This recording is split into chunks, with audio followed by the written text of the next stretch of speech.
I am still new. I'm not even 3 months in, and I kind of wanted to take the chance to speak with people that have been in this journey a little bit longer than I have, and to get your guys' advice on maybe regrets that you have or things that you wish you knew when you were back in my stage of locking your hair, or maybe even earlier.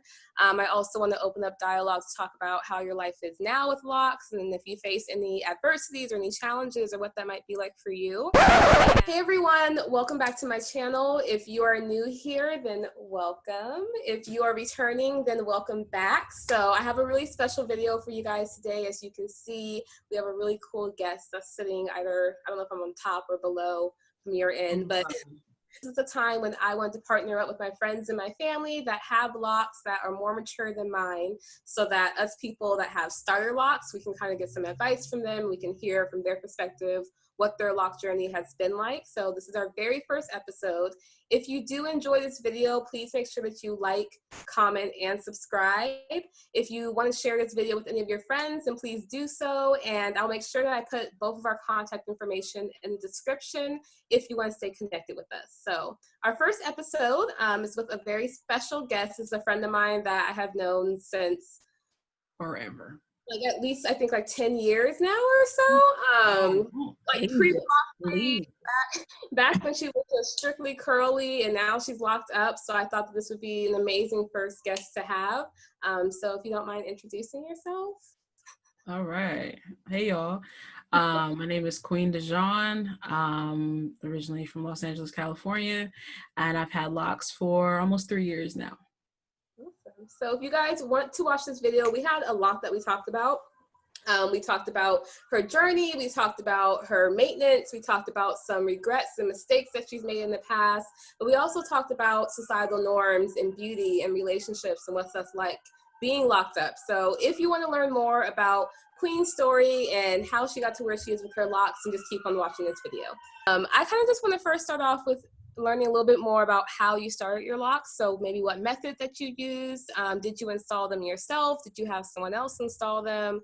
Yeah, so just go ahead and let us know. Okay, so I had been wanting to lock my hair for a while. When I first started, I started in, I think, November of 2017. Yes, November 2017. No, I'm lying. November 2018. Okay. And I had been wanting to lock it for a while, and I just didn't know like how to start. When I first started my locks, I had a texturizer because I have an undercut, and so I had cut this before, and I was wearing it like a curly bun. And sometimes I would straighten it. So I got a texturizer to make it a little bit more manageable because my hair texture is really, really curly.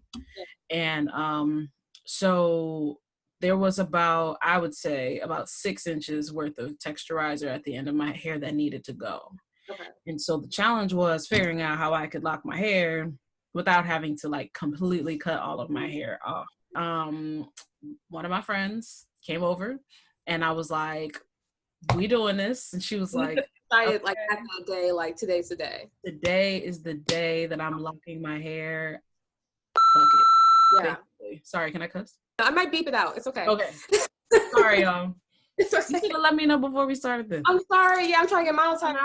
You can't be cussing. YouTube be extra. Damn, my mouth. I'd be reckless. Over. This was back when I was in Baltimore, and she didn't know. She had never done like locks before. She knows how to braid, but she never done locks before. It was just I trusted her. Yeah. And I knew that I was gonna have an emotional moment. Yeah. With my hair because. I was really, at that point, I was really, really attached to my hair. Pretty much my whole life, I felt like my hair was like, I don't know, like I did a lot with it, but I felt like my hair was like safe. Like I had a look that I enjoyed and I just continued with that look. And like, if I messed with that look, it really like put me in a mood. Yeah, my hair when I first started was down to about right here. Okay. Right. And so she cut it to about right here. Ooh. Maybe, yeah, like I would say like about here. Yeah. And then when I started my locks, of course, it was like shoot. We started with the coil method. And they were really, really loose coils when we first started. And I'll send you some pictures, but my curls were super, super loose when we started. And then I had to go to a shop to actually like solidify the lock because it was, because they were too loose. Is that why? Or they were too, so my hair texture, if you can see, is like really, yeah, you're like a really 3A, loose. A what? like a 3A, 3B type of. You know, No idea. I have never. It's funny because we're like, what kind of texture hair you got? I don't know. I've never. A 4B, 4C, so you're like a 3A, 3B. I feel like you have to take an entire class to understand what the numbers and the letters mean. And I've never just, I don't. It's all about like how loose your curl is. Like whether your curl is like a spiral tight curl, like a 4C like mine, or if you have more of a looser curl where you can actually like see the curl pattern, that's when the number starts. It's okay. That's There's a whole spectrum of like, you have a book of numbers. It is, yeah. No idea. My hair texture. And my hair texture is also very different on the ends than it is in the root. So, but my texture is pretty loose. So when she first did it, the curls were so loose, it looked like my hair was like, I don't even know how to explain it. It honestly looked like it was like processed still. But when I went to the shop and they did a retwist, maybe like 5 days after I started my locks. And then she like really went in and like sealed in the coil at the root so that way it would stay. So was that, as far as using comb coils, how did you come to that decision that was the method that you wanted to start your locks with? That's a good question. So when I was looking at YouTube, I was trying to figure out if I wanted to start with 2-strand twists because that was my initial idea. Texture is really loose that I felt like 2-strand twists would make my hair really, really frizzy. Okay. My hair already gets really frizzy. And that was an issue that I had to really get over at the beginning of my lock journey. Is like, there's gonna be some frizz. Like there's gonna be, there's no way that you cannot have frizz. I've gotten my frizz under control. But when I first started, because my hair was so short and it wasn't locked, it was just frizzy all over the place. I was like, oh my God, this is a lot. The way that that comb coils looked like once the lock had formed, I like the shape of it. Like I like the way that it shaped the locks. So yeah. Okay. So going back to the frizz, going back to the shrinkage, going back to you having to cut your hair off, for some people that can really be like an insecure time, you know what I mean? Like if you have always used your hair as kind of like the icing on the cake to your entire appearance and you do something kind of drastic with your hair, such as one cutting it or locking it, you did both. If you can't, I guess, to the star lock community, because that can be a really insecure time when people are first putting off their locks. You know, that can be a real questionable time. That can be a time when a lot of people decide to comb them back out and be like, you know what, I don't know what I was thinking. This was a big mistake. So if you did experience this, can you talk about maybe any insecurities or things that you were facing the moment after those locks were in your hair? Yeah. I literally had a tantrum. Like I was like freaking the fuck out. Yeah. See, it's okay. I have to bleep a lot of stuff out. I was freaking out. Literally, like I was like, "What the fuck did you do to my hair?" Yeah. What did you do to my hair? She was like, "You asked me to do this."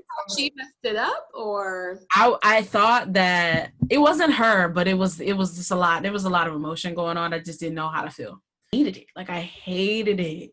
And mind you, like I had half of my hair was already gone, right? So like, can you get a little bit of a view of just what you're under? Yeah, so like I have an undercut that goes up pretty high. Can you put your camera up a little bit so we can see? Let me see. There we go. Perfect. See? Good. Yep. Okay. So it was already shaved like that when you first got installed. It was already shaved. It was pretty much bald. So I was trying to figure out, okay. I had this look going on. I'm telling you, I'm gonna send you some pictures. I had a nice little wavy bun. It was cute. We were rocking. And then I cut all my hair. And now I'm trying to figure out, okay, I have nothing underneath this. I have nothing on top of this. The only thing that I can really do, and I just cut a texturizer out. So the only thing I can really do is either keep this going or get another texturizer and like do some kind of like wavy, some kind of wave situation. So I was like, oh my God, like I hated it. I realized, you know what, like this is what you said you wanted to do. Either you're going to commit to something, right, or you're going to continue hiding behind hiding behind your comfort. Right. When do you, I mean, if you can even remember, when do you feel like you hit the moment when you looked at your hair and you were like, I'm actually kind of cute, or like this hair is actually kind of popping? Like, can you remember that moment when you kind of had that shift in how you were feeling about it? Was it the very next day or? Oh no. Oh, no. So it took me a while. So I would say I started in 2018. I want to say I started in 2017, to be honest. 2017. Because no, November will be 3 years. So yeah, so it's 2017. I'm tripping. So I started in 2017. So I started in like November-ish.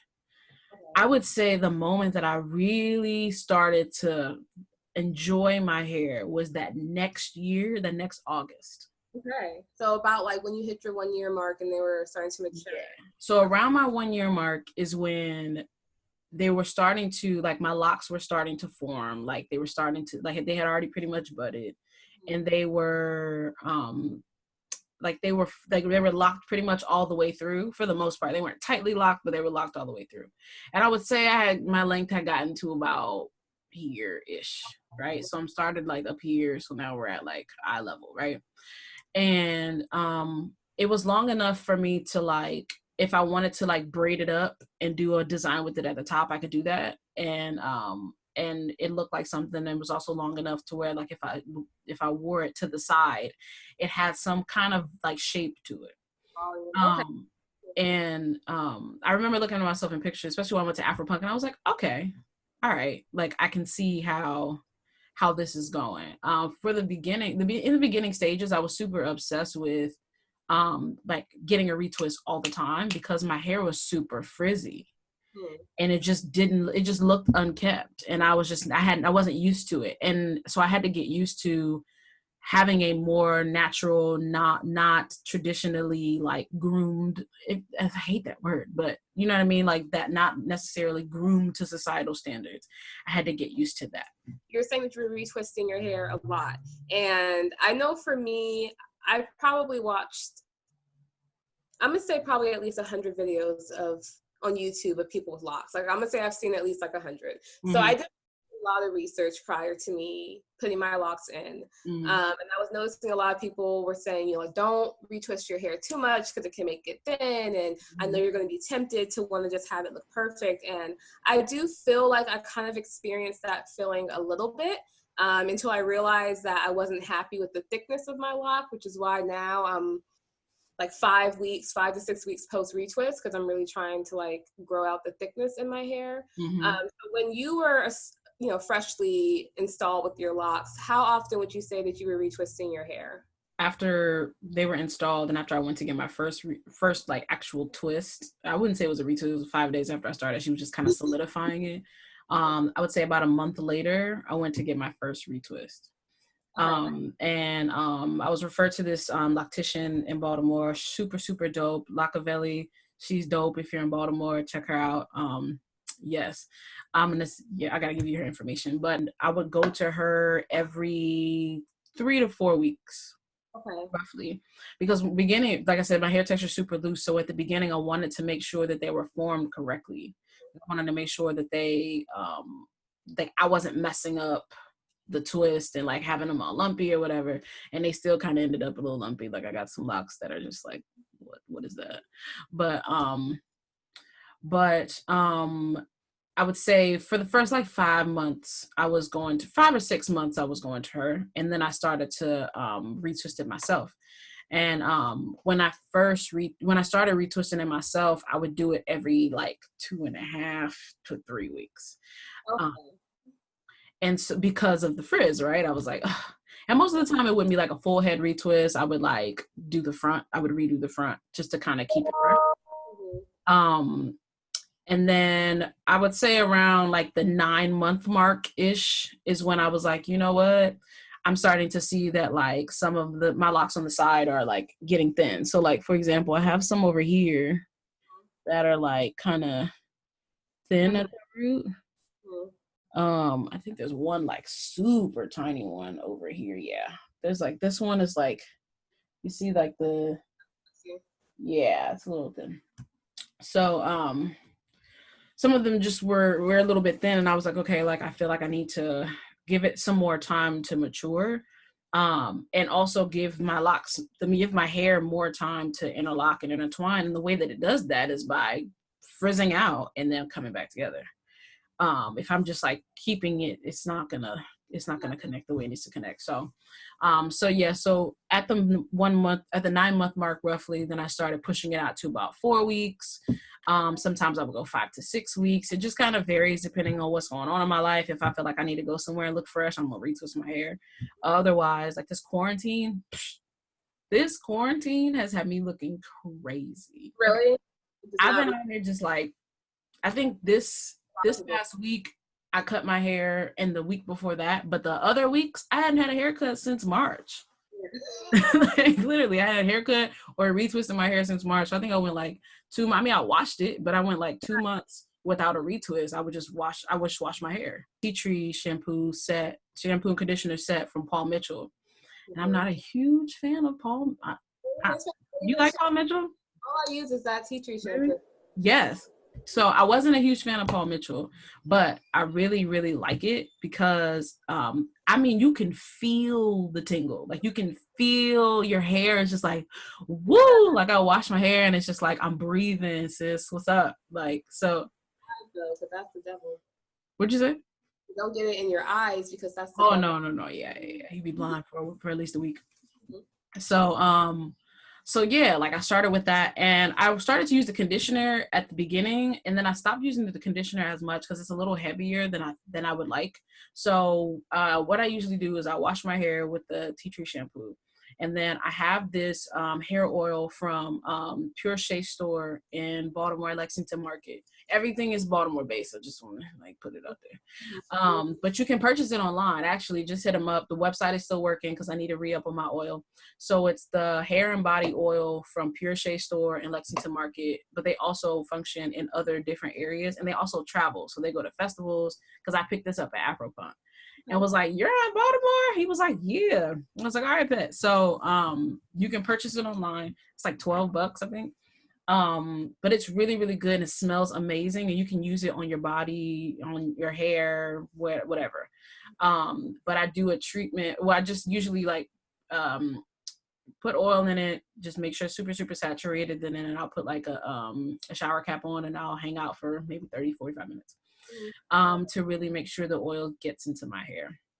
And then at that time, it's still pretty damp. And then I have this Locs serum. Man, I can't think of the name of it. I'll put it in the description. Yeah, I actually got that one at Essence Festival. Anything else that you would want to tell someone that's either thinking about locking their hair or has already locked their hair, that's in the starter lock stage, just things that you feel like you should know in the starter lock time of that process? Yes. I would say your lock journey is definitely more than just about hair. Like it's about reconnecting with yourself and your natural self, and it's about understanding the ebbs and flows of how you navigate challenging situations. It's much, much bigger than hair, because we talked about insecurity, and one of the things that I had to do was really break down how I identify with my image and my self-esteem, and why my appearance was such a large part of how I felt about myself. And I went through a stage where it was just kind of like, I didn't feel great. I didn't feel like I looked great. I wasn't taking care of my body. I gained a bunch of weight, which thank God I'm losing now. So, it was like, I went through this whole period of just trying to figure out how I could regain that self-confidence that I had before I cut my hair and before I locked my hair. So you're going to go through different phases, and being able to identify that you're in that stage and start to kind of find tools to overcome those things is something that I would recommend. And also, a lot of people, when they first lock their hair, and I did it too, they cover it up. when I first locked my hair, like I said, it was really short and I had this cut, right? So if I tucked it in a beanie, I looked bald, and I was rocking with that. It was cool. I had a nice little, like, I had switched up my wardrobe. We're like, okay, cool. I feel like I'm bald right now, so I'm just bald. Like, all you see is this. You just see this. I'm bald. But what I did was I shied away from really experiencing all the feelings that I needed to feel during that journey. Until later, I felt like I was more confident, and then I could like really reveal my hair. I wish I would have, that's another regret. I wish I would have just fully embraced my hair as it progressed through these different stages, because I feel like I would have been a little bit more in tune with myself. And if I feel like I would have been able to develop a different kind of confidence. So I would say, you know, don't cover it up. This is something that you're deciding to do because something inside of you is telling you that you need to. So embrace every stage of it, and just know that every stage is beautiful, and you're beautiful, and your hair is beautiful, and your journey is beautiful. And you're going to look back on years and go, wow, I remember this, or I remember that, and I remember how I felt then. And when you remember those things, you want to remember that. You want to remember good feelings. You don't want to remember that you were hiding from yourself. That's a good advice. I like that. Well, I appreciate you doing this little lock talk with me. I don't know what to call it, but something like that. And this was a lot of fun. And I hope if you're watching this, like, this was enjoyable for you. And if you want more of these, please just let me know, because I do have a few other people lined up that I want to do this session with. But if people want to stay connected with you, and if people want to know more about you and be up in your world, how can they do that? First of all, thank you for having me. This has been really great. I never thought that I would be doing a video like this, because I always used to watch videos like this. So I appreciate you having me. If you want to follow me, you can follow me on Instagram at Queen Dejean. So it's Queen Dejean. I also have SoundCloud at Queen Dejean for my music. Music is also on my Instagram. So that's where we can keep in touch. Awesome. Thank you. I appreciate this. Maybe we'll have another one day when we'll have a whole other topic.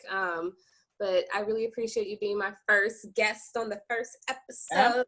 Absolutely. Can't wait till your locks mature and they grow, so I can flip these questions around and I can ask you how your journey has been. Well, thank you. I appreciate you. And I'm going to talk to you soon. All right, cool. Thanks. Bye, everyone. Thanks for watching. It was something that I had internalized for a while. And then I realized, like, I'm out here with half my head shaved, with locks, black as hell, also queer as hell, and masculine presenting. Either you with it or you not. You know what I mean?